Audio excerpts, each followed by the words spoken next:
Μια φορά και έναν καιρό, σε ένα χωριό πολύ μακριά από εδώ, ζούσε με την οικογένειά του ένα αγόρι που τον έλεγαν Αστέρι.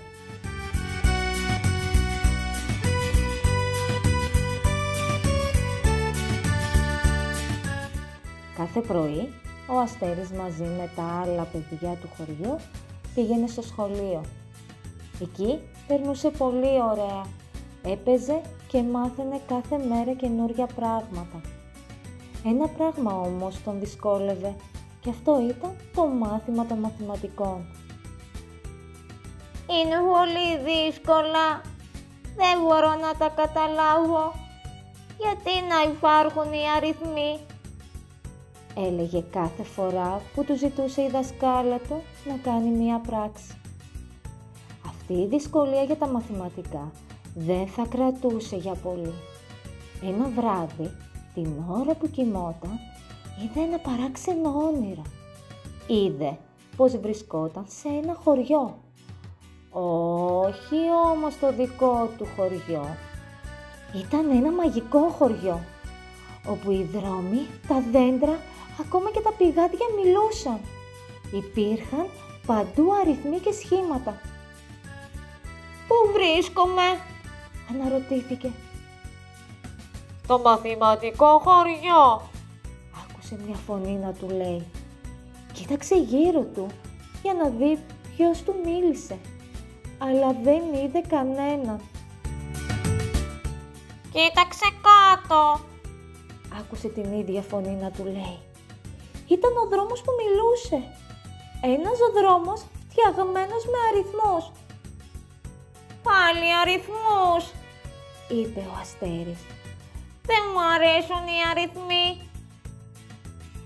Αυτοί οι αριθμοί είναι διαφορετικοί. Τι διαφορετικοί?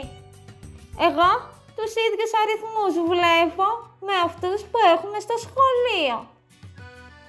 Οι αριθμοί μπορεί να είναι ίδιοι, αλλά αν αρχίσεις να τραγουδάς με τη σειρά τους αριθμούς, θα δεις κάτι μαγικό. Άντε, ξεκίνα! Πώς δηλαδή? Αμφώ! 1, 2, 3, 4 μετρώ, 5, 6, 7 και 8, 9 και 10 στη σειρά, τους είπα όλους δυνατά. Με το που άρχισε να τραγουδάει, οι αριθμοί ζωντάνεψαν και άρχισαν να χορεύουν. Ο Αστέρης ήταν πολύ χαρούμενος που τραγουδούσε το τραγούδι των αριθμών και χόρευε με τους αριθμούς. Χόρεψε τόσο πολύ που κουράστηκε και κάθισε στη σκιά ενός δέντρου να ξεκουραστεί.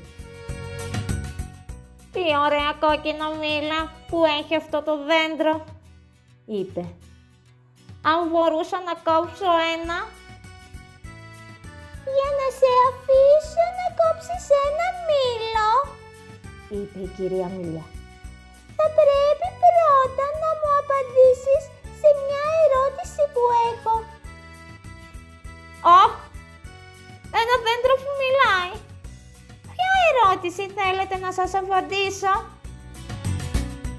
Πες μου, αν έχεις 2 μήλα και σου δώσω άλλα 2 μήλα, πόσα μήλα θα έχεις τώρα? Ο Αστέρης άρχισε να μετράει με τα δάκτυλα, όπως είχε μάθει στο σχολείο. 1, 2 που έχω και άλλα 2 που μου έδωσαν, μας κάνει 1, 2, 3, 4! Μας κάνει 4! είπε με ενθουσιασμό. Μπράβο σου!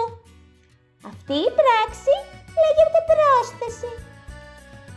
Άρα, όταν έχει κάποιος ένα αντικείμενο και του δίνει ή παίρνει από κάποιον άλλο ένα άλλο αντικείμενο, αυτή η πράξη λέγεται πρόσθεση. Τώρα θα σου μάθω και μία άλλη πράξη που λέγεται αφαίρεση. Σας ακούω. ποια είναι η ερώτηση?» είπε ο Αστέρης. «Έχεις 5 πορτοκάλια και επειδή διψάω, θέλω να μου δώσεις 2 πορτοκάλια για να τα κάνω χυμό. Πόσα πορτοκάλια σου έχουν μείνει?» ρώτησε η κυρία Μήλια. Ο Αστέρης άρχισε να μετράει με τα δάκτυλα. «Έχω 5 και δίνω τα 2. Μου έμειναν 3. 3 μου έμειναν. 3. είπε χαρούμενος. «Σωστά», είπε η κυρία Μήλια. «Αυτή η πράξη όπου πρέπει να δώσεις κάποιο αντικείμενο από αυτά που έχεις σε κάποιον άλλον λέγεται αφαίρεση». Ο Αστέρης, μετά από την ωραία συζήτηση που είχε με την κυρία Μήλια, έφυγε χαρούμενος, γιατί μπόρεσε να κάνει και να μάθει 2 πράξεις των μαθηματικών. Περιπέτειά του όμως στο μαθηματικό χωριό δεν τελείωσε εκεί. Λίγο πιο κάτω από τη Μήλια υπήρχε ένα πηγάδι. Ήταν τόσο φωτεινό που πήγε να το δει από κοντά. Ήταν ένα πηγάδι με σχήματα και χρώματα. Όπως όλο στο μαθηματικό χωριό, έτσι και το πηγάδι μιλούσε. «Γεια σου, Αστέρη», του λέει. «Σου αρέσει εδώ στο μαθηματικό χωριό?» «Ναι, πολύ. Έμαθα και πολλά πράγματα για τα μαθηματικά, αλλά θα ήθελα να μάθω κι άλλα. Τώρα όμως θα μπορούσατε να μου δώσετε να πιω νερό?»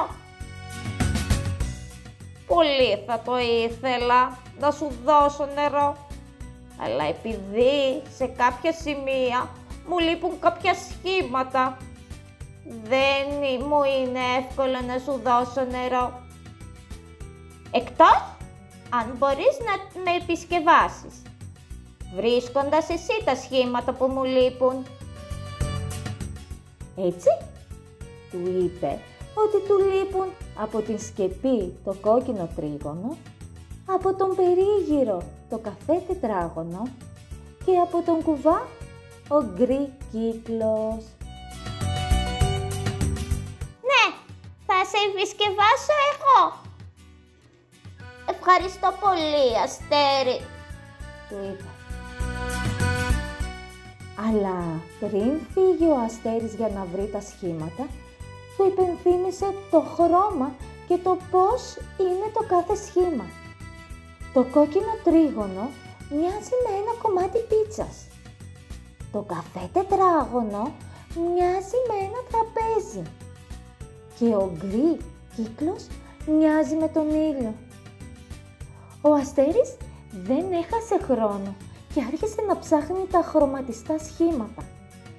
Όση ώρα έψαχνε, έλεγε από μέσα του το χρώμα που έπρεπε να έχει το κάθε σχήμα.